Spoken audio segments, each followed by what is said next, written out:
And welcome back here to Live Now from Fox. I'm Andrew Kraft in our continuing coverage of this. You hear about mass shootings so often that the words begin to blur. Another attack, another memorial, another debate about guns, politics, and mental health. Shooting outside of a church, the shooting into the church there from outside by this gunman who died from a self-inflicted gunshot wound. But every single time, it's real people whose lives change in an instant. Children who will never have their full childhoods.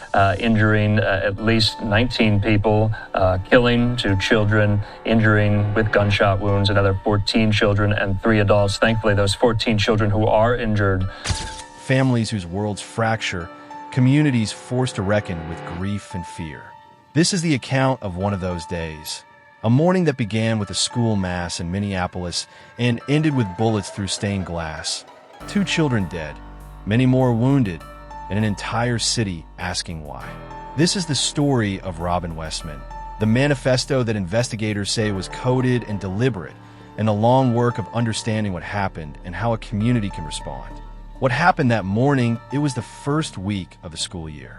A Catholic school and its adjoining church were holding a morning mass, a ritual of prayer, routine, and community. Parents were present, children were in pews. Then, in minutes, that quiet was shattered. A gunman opened fire through the church's windows. 2 children were killed. Dozens were hurt. First responders flocked to the scene. Teachers who had stood in those pews for decades now confronted chaos. The shooter was found at the back of the church with a self-inflicted wound and later pronounced dead. News of the attack spread quickly, from classrooms to living rooms, from a parish parking lot to a nation. From the earliest accounts, officials and investigators treated this as more than a local tragedy. Law enforcement said the suspect had posted videos and written notes that suggested premeditation, a planned act meant to inflict terror. In the hours and days that followed, investigators would comb through online uploads, notebooks, and video to piece together motive and method. The community that gathered to pray now found itself in the middle of a federal and local investigation. Who was the shooter? Authorities identified the shooter as 23-year-old Robin Westman. Public records and reporting show Westman had at times been known as Robert, and that a legal name change had been filed when they were younger. Westman had connections to the parish. Family and school records indicate past ties to the church and school community. Law enforcement confirmed that Westman acted alone. The suspect carried multiple firearms and allegedly fired from outside the church through windows into a service where children were present. Westman died at the scene. It's important to state facts carefully. Several outlets reported Westman identified as transgender and that a name change was part of the public record. At the same time, investigators and legal analysts cautioned against drawing a causal line between gender identity and violent behavior. Identity, mental health, grievance, and violent action are distinct things. Conflating them risks stigmatizing entire communities without explaining what led to this particular crime. We will return to motive and to what investigators say they found in Westman's files, because those materials, not identity alone, appear to contain the clearest indications of intent. The manifesto, coded, referenced, and disturbing in the immediate aftermath, law enforcement recovered video uploads and handwritten pages linked to the shooter. Investigators described the material as a kind of manifesto, rambling notes, diagrams, and a mixture of languages and alphabets that made parts of it look coded. The pages contained references to previous mass shooters, explicit statements of violent fantasies, and writing on firearms and magazines that included hateful language and rhetorical flourishes meant to shock.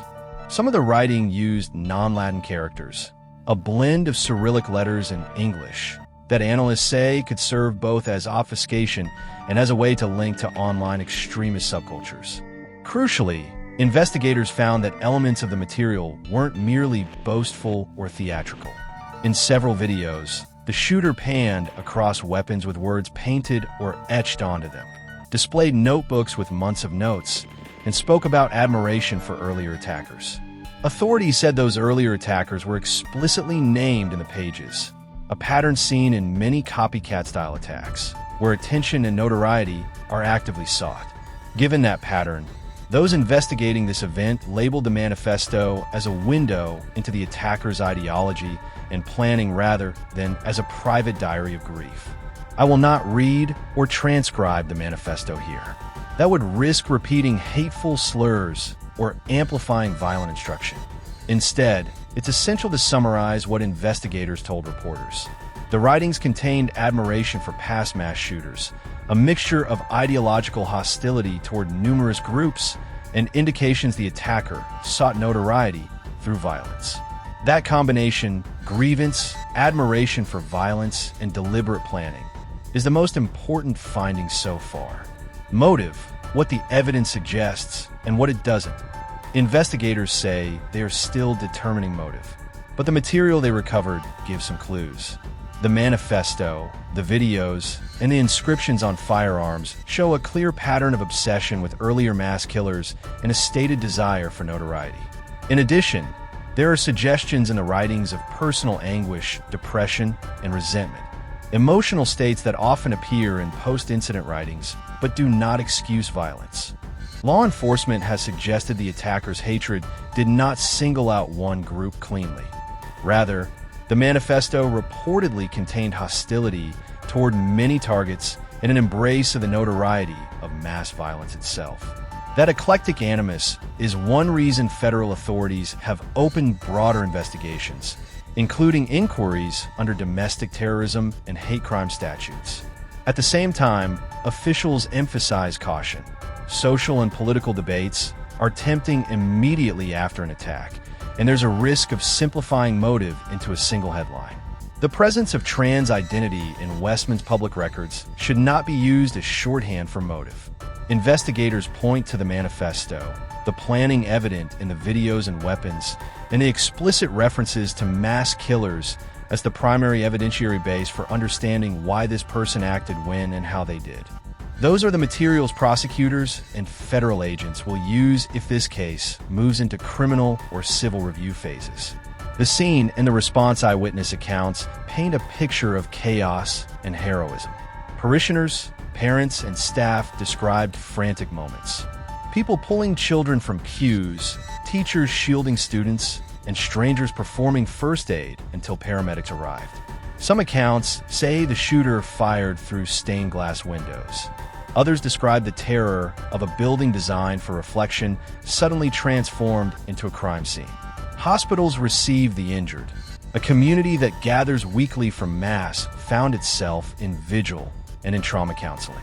Leaders, civic, religious, and political, offered prayers, statements, and calls for action. But no prayer in the immediate aftermath can erase the loss or replace the healing work ahead. Law enforcement established a perimeter, the FBI joined the probe, and forensic teams began the meticulous work of extracting digital evidence. Timestamps, uploads, deleted files, and the physical markings on weapons. The presence of videos and written notes, investigators said, actually helps clarify timeline and intent. Even as those artifacts must be analyzed for provenance, authenticity, and context. Local authorities were emphatic that the investigation would be thorough because the social consequences of such an attack are broad and deep. The human toll numbers can't convey the full damage. 2 children lost their lives. 17 or more people were injured, some critically. Families are grieving in real time. Children who survived will carry trauma for years. Teachers, priests, and first responders will replay moments for months to come. Vigils formed, donations poured in, counseling lines and trauma services mobilized.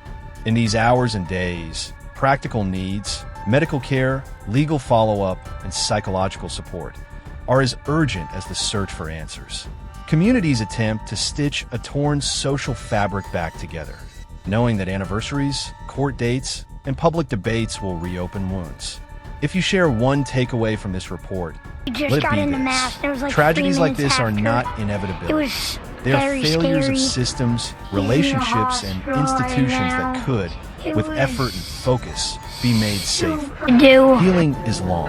Justice is complex. 8 and 10-year-old were killed this morning. The 14 injured kids.